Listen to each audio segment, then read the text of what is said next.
আসসালামু আলাইকুম রহমতুল্লাহি ওয়া বারাকাতুহু। প্যালেস্টাইন সলিডারিটি মুভমেন্ট বাংলাদেশের আয়োজনে ফিলিস্তিনের গাজায় সংঘটিত শতাব্দীর বর্বরোচিত গণহত্যার প্রতিবাদে মার্চ ফর গাজা শিরোনামে এক বিশাল বিক্ষোভ সমাবেশ ও গণজমায়েতের আয়োজন করা হয়েছে। আগামী 12 এপ্রিল রোজ শনিবার শাহবাগ থেকে শুরু হয়ে মানিক মিয়া এভিনিউতে এই মার্চটি শেষ হবে। ইনশাআল্লাহ তাআলা আমি নিজে সশরীরে এই বিক্ষোভ সমাবেশে উপস্থিত থাকব। আসসালামু আলাইকুম রাহমাতুল্লাহি ওয়া বারাকাতুহু। আসছে 12 এপ্রিল শনিবার বিকাল 3টায় শাহবাগ থেকে মানিক মিয়া এভিনিউ পর্যন্ত অনুষ্ঠিত হতে যাচ্ছে ঐতিহাসিক মুভমেন্ট মার্চ ফর গাজা। এই বিক্ষোভটি আয়োজন করছে ফিলিস্তিন সলিডারিটি মুভমেন্ট বাংলাদেশ। ইনশাআল্লাহ বিক্ষোভে আমি শামিল থাকবো। আমি আশা করছি বাংলাদেশের সকল দল মত চিন্তা দর্শনের মানুষ প্রত্যেকে যার যার জায়গা থেকে বিক্ষোভে শামিল হওয়ার চেষ্টা করবেন এবং আমরা গাজাবাসীর এবং ফিলিস্তিনের মুক্তির লক্ষ্যে আমরা একটি জোরালো আওয়াজ তুলতে চাই।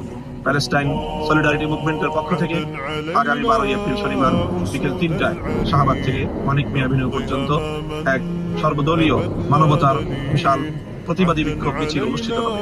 সেই মিছিলে আমি অংশগ্রহণ করব।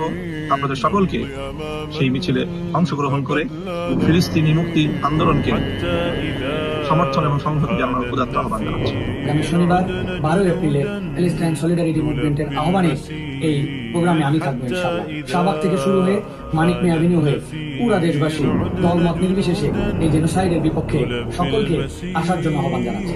এই মুভমেন্টে আমি থাকবো ইনশাআল্লাহ আগামী শনিবার 12 এপ্রিল শনিবার বিকেল 3টায় শাহবাগ থেকে মানিক মিয়া এভিনিউ অভিমুখে মার্চ ফর গাজা শিরোনামে একটি কর্মসূচি আয়োজিত হতে যাচ্ছে। আসুন আমরা সবাই মিলে সর্বস্তরের মানুষ এই বিক্ষোভ মিছিলে অংশগ্রহণ এবং ফিলিস্তিনবাসীর প্রতি আমাদের পূর্ণ সমর্থন পুরো বিশ্বকে জানিয়ে আমরা আগামী 12 এপ্রিল রোজ শনিবার শাহবাগ থেকে মানিক মিয়া এভিনিউ পর্যন্ত মার্চ ফর গাজাতে আমরা অংশগ্রহণ করছি। আমি নিজে অংশগ্রহণ করব এবং আপনাদেরকে আহ্বান জানাচ্ছি দলমত নির্বিশেষে প্যালেস্টাইন সলিডারিটি মুভমেন্ট যেই মার্চ আয়োজন করছি সেখানে অংশগ্রহণ করার জন্য।